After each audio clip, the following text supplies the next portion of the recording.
সেই ঠাকুমা বয়সটা নগদ, যায় না তোমার পক্ষে রাজে সাত সমুদ্র পার, ঢাল তলোয়ার মিউজিয়ামে হাত পা বাঁধা তার। সোনার কাঠি রূপোর কাঠি পাখি গেছে চুকে, 5,000ই পরিসেরা বন্দিতে সিন্ধুকে। কুচবরণা রাজকন্যা গল্প গেলাম ভুলে, গুলিয়ে বেরিয়ে যায় সে এখন ইংরেজি স্কুলে।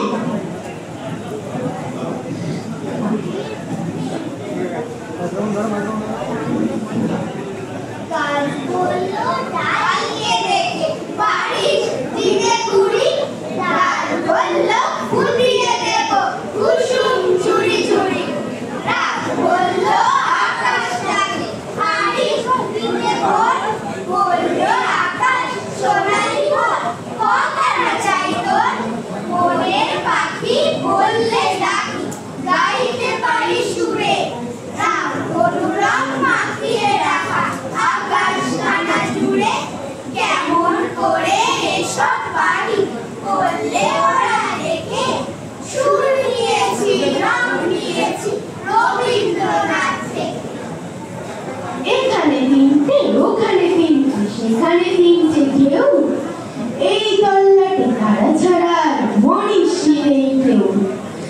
ঝড়ের চিৎকার শুনে সবাই বগার পার, কেবল একটা হামাগো গাছের নাম ভুলে গেছি তার।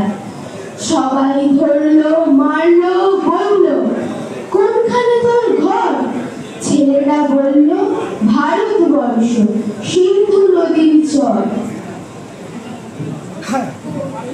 বনে এক সিংহ ছিল, নাম হাসুরা, ইচ্ছা মতো মারতো প্রাণী, এই ছিল তার সব। তাই বনের যত প্রাণী ছিল ভাবলো তারা মনে, এমন হলে মরবে সবাই থাকবে না কেউ বনে। তাই সবাই মিলে মিটিং করে সিংহের কাছে গিয়ে বললে প্রভু এরা সবাই এক আবেদন নিয়ে, দয়া করে আমাদের ইচ্ছে মতো মারবেন না, এক এক দিন একটি করে হব আর আপনার। সিংহ মশাই বললেন ওদের কথা শুনে প্রতিদিন একটি করে শিকার হতো পালামতো ভূমি। কিছুদিনের পরে এলো খরগোশের পালা, ভাবলো মনে মরতে হবে বড় ভীষণ জ্বালা। মরতে যখন হবে তখন সহজে মরতে চাই না, তাই না ভেবে ঠিক করেছে দেরি করেই যাই না। যেতে যেতে পথের মাঝে এক ইঁদারা দেখতে পেল, সিংহের কাছে গেল তখন প্রায় সন্ধ্যা হয়ে এলো।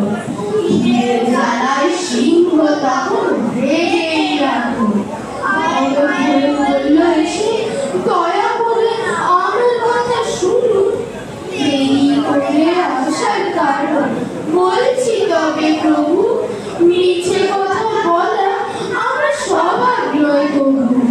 হঠাৎ আমার আসার পথে এক সিংহ এসে বলে আমি তোকে করবো আহার, যাবি কোথায় চলে, আমি এই বনের রাজা তোরা আমার প্রজা। আমার কথা না শুনলে সবাই পাবি সাজা। অনেক করে বুঝিয়ে তাকে আসতে হলো দেরি, দয়া করে বলুন প্রভু আমি কি আর করতে পারি। গর্জে উঠে সিংহ তখন খরগোশের পর, চল সেখানে কোথায় সে আমায় বলে না ভয়। পথ দেখিয়ে সাথে নিয়ে সেই ইঁদারার কাছে গিয়ে বললে সে ওই গোয়ালে আছেন তিনি শুয়ে,